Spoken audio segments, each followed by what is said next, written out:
Bonsoir, bonjour, bonjour, je suis la journée. Bon, les deux ont moi message moi ce soir nickel, les trois dans quatre bisoto na bisoba réaliste, tout le monde a marqué ça mais puis toujours sensibiliser la population africaine congolaise base à l'éveil na conscience na bango quoi. Autre moment na mikolo yo.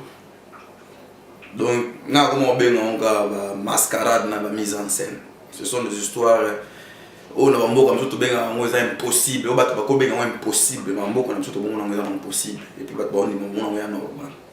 L'autre bête à ma solo, pasteur, évangéliste, diacre, ce banane, surtout au solo. Très étonnant, sans honte, son du pays à la montée. Non, pasteur tel, à soi un pasteur tel. Évangéliste tel, à soi un évangéliste tel. Évangéliste tel, il y a des mots pas pour la mipine à danger. Pasteur tel, il y a des pina n'angolu et nzambe.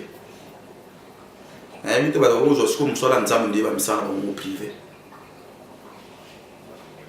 Être évangéliste ou pasteur.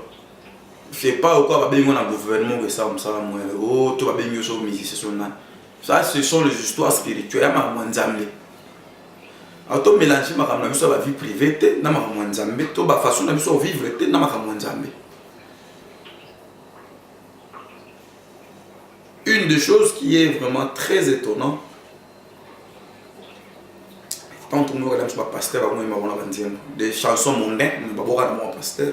Donc, normal. Les gens aussi chantent ça, ils voient ça, non, pasteur, on y est dans mon parole. Donc, on va ça publicité, ou les bâtiments ça publicité en Zambé, tout y a hier son une beauté. Bâtiments ça de publicité à pasteur. Toi qui es pasteur, il faut que, oui, mais ça va te voir, comme ça, non, on a un simple serviteur. So, yemba la peine mon continent, mon continent,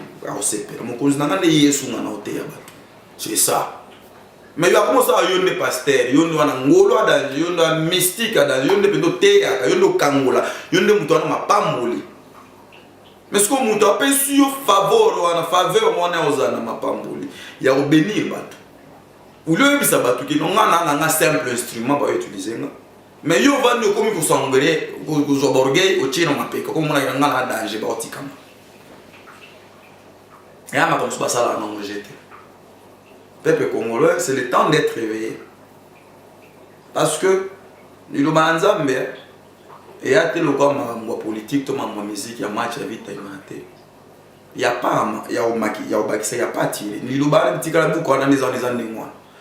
Au bakissi, au laquelle il m'a au longo lipe, au laquelle il m'a mais, la brebis est belle, mini bakoumi kozala égaré, compte tenu de la prédication du moment. Maté ya mikolo, les années bénédiction. Nous avons besoin de béni. Nous avons besoin de des gens ne vont plus à l'église pour nous dire non, pasteur.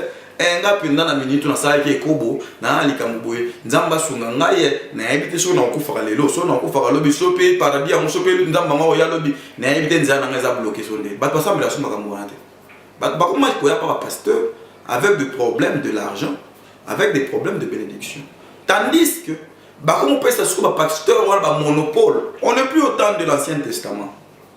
Pour que tu ne pas comprendre. Maintenant, tout le monde a droit à les dévotions en Zambie. À Fukami, à Seyni, ma bonne n'est pas en Zambie, Zambie pas pangolier.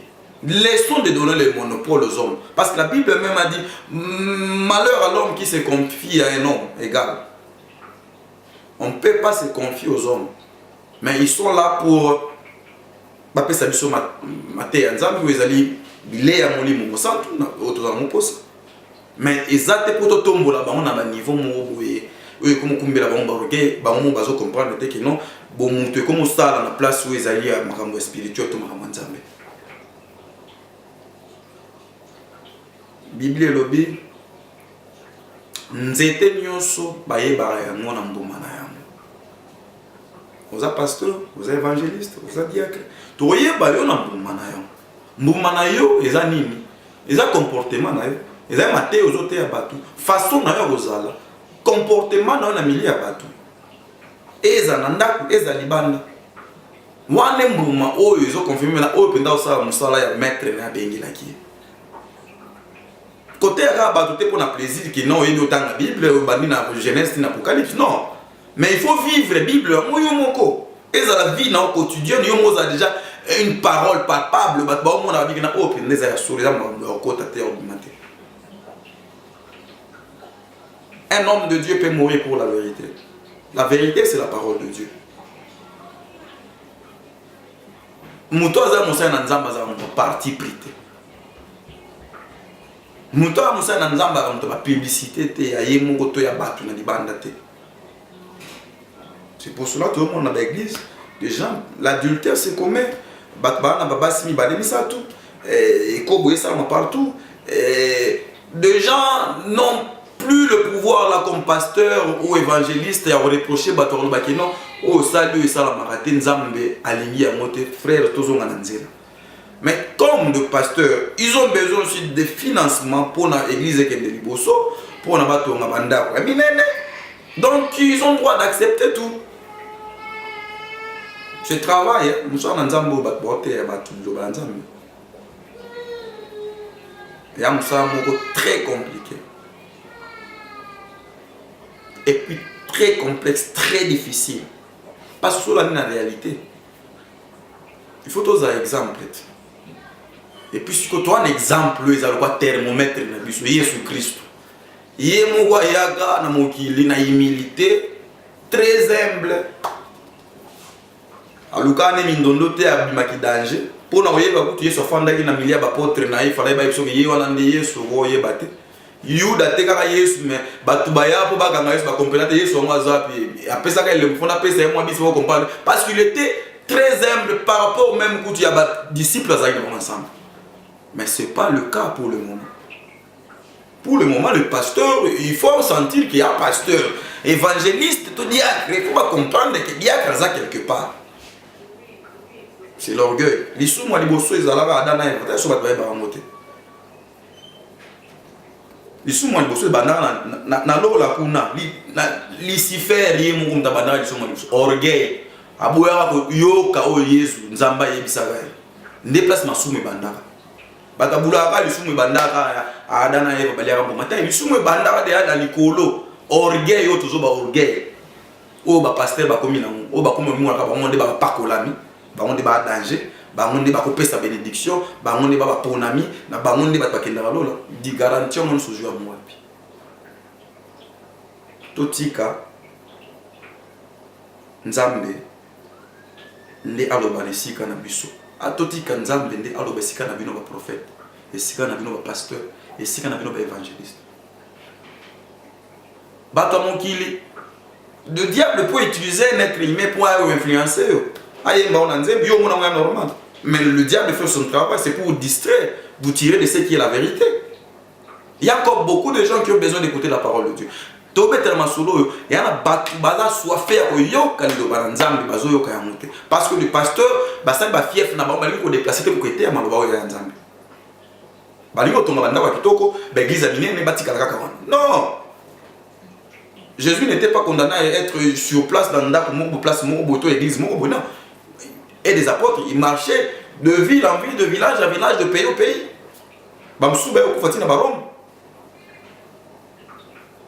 Mais au abisso,